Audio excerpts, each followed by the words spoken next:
হজ জাতিকে উপহার দেওয়ার জন্য আমরা একটা অ্যাপস করছি, আমরা একটা ডিভাইস লাগিয়ে দেবো। তিনি তার বুঝতে পারবেন যে তার লাগেজ এখন কি মক্কায় না মদিনায় না জেদ্দায়। হজ 2025 আমরা অত্যন্ত পরিশ্রম করে হজ ব্যবস্থাপনায় আমরা পরিবর্তন এনেছি এবং কার্যক্রম সুষ্ঠুভাবে চলছে। চাঁদ দেখা সাপেক্ষে 5 জুন পবিত্র হজব্রত অনুষ্ঠিত হবে, হজ অনুষ্ঠিত হবে, মানুষ হজব্রত পালন করবেন। ইতিমধ্যে আমাদের 753টা এজেন্সি আমাদের লাইসেন্স প্রাপ্ত হাজি সংগ্রহ করেছে। তো সৌদি গভর্নমেন্টের একটা অর্ডার আছে, একটা এজেন্সিকে 2000 হজযাত্রী সংগ্রহ করতে হবে। আমি সৌদি আরবের মাননীয় হজ এবং ওমরা মন্ত্রীর সাথে আলাপ করে এটাকে 1000-এ নামিয়ে এনেছি এবং এরকম কয়েকটা এজেন্সি মিলে একটা লিড এজেন্সি হয়। আমাদের এখন 70টা লিড এজেন্সি আছে। তারা আমাদের 87,000 হাজিকে তারা নেবেন, সরকার নেবে 5200 জন এবং 70 জন হাজি যে এজেন্সি সংগ্রহ করতে পারবেন, আমরা তাদের এজেন্সির মালিককে অথবা তার প্রতিনিধিকে একটা হজ মিশন ভিসা ইস্যু করব। এরকম এ পর্যন্ত 414টি মিশন ভিসা দেওয়াটা অনুমোদিত হয়েছে এবং আমাদের কার্যক্রম চলছে এবং আমরা বিভিন্ন মনিটরিং টিম গঠন করেছি, প্রশাসনিক টিম গঠন করেছি।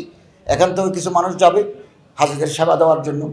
200 জন ডাক্তার নার্স নিয়ে যাচ্ছি, 1 কোটি টাকার ওষুধ নিয়ে যাচ্ছি, খুব ভালো ভালো ডাক্তার নিয়ে যাচ্ছি, নার্স, ফার্মাসিস্ট, টেকনোলজিস্ট নিয়ে যাচ্ছি। যদি দেখি কোনো রোগী মারাত্মক, ডায়ালাইসিস করতে হবে, বাইপাস অপারেশন করতে হবে অথবা এক্ষুনি হসপিটালাইজ করা দরকার, আমরা বেশ কয়েকটা স্পেশালাইজড হসপিটালের সাথে চুক্তি করেছি। আমরা তাৎক্ষণিকভাবে তাদের হাসপাতালে ভর্তি করে দেব। আরবি বলতে পারে, মক্কা মদিনার রোডঘাট সিনে এরকম লোকাল বাংলাদেশি প্রবাসীদেরকে আমরা রিক্রুট করেছি। বিশেষ করে কিং আব্দুল আজিজ ইউনিভার্সিটির স্টুডেন্ট, অনার্স যারা পড়ে, মাস্টার্স মদিনা ইউনিভার্সিটির স্টুডেন্ট, উমুল করা বিশ্ববিদ্যালয়ের স্টুডেন্টদেরকেও আমরা এনেছি। তো আমরা মক্কা মদিনা জেদ্দায়ও একটা গ্রুপ রাখছি হাজিদের সেবার জন্য। দেশ থেকেও আমরা একটা গ্রুপ নিয়ে যাব। তবে আপনাদের মাধ্যমে আমি জানাতে চাই, অতীতের সমস্ত রেকর্ড ব্রেক করে আমরা এবছর আমার মন্ত্রণালয়ের বাইরে আমরা কোনো অতিথিকে রাষ্ট্রীয় খরচে হজে পাঠাবো না।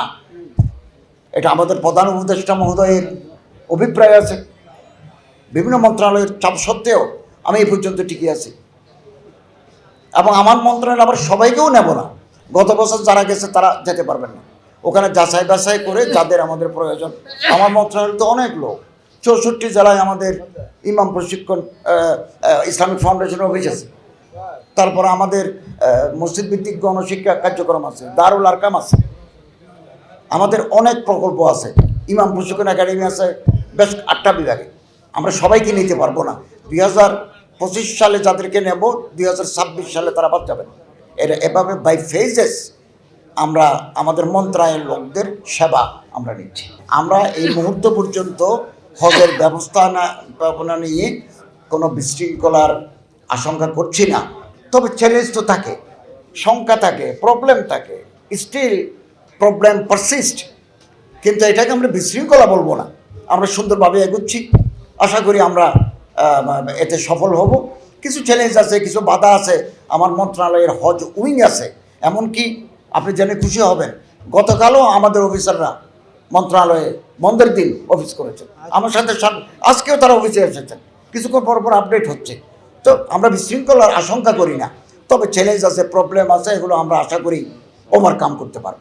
এবং আমাদের মাননীয় প্রধান উপদেষ্টাও আমার সাথে সার্বক্ষণিক যোগাযোগ রাখছেন যে তুমি আমাকে আপডেট জানাও। এবং আমরা একটা অ্যাপস করছি, এটা প্রথম, আগে অ্যাপস ছিল আমাদের দুর্বল, একটা অ্যাপস করছি। হাজিদের লাগেজ আমরা একটা ডিভাইস লাগিয়ে দেব, চেষ্টা করতেছি এবং মোবাইলে মনিটর করে তিনি তার বুঝতে পারবেন যে তার লাগেজ এখন কি মক্কায় না মদিনায় না জেদ্দায়, কোথায় আছে। এবং তিনি দোয়া দরুদ পড়তে চান, আজকের কি ওয়ার্ক এটা টিপ দিই পারবেন। 100% করতে পারি না, হাতে সময় কম, 60 to 70% করতে পারবো। 20 তারিখ এটা ডিসপ্লে দেখবো। অতএব সুন্দর হজ জাতিকে উপহার দেওয়ার জন্য আমরা এগিয়ে যাচ্ছি।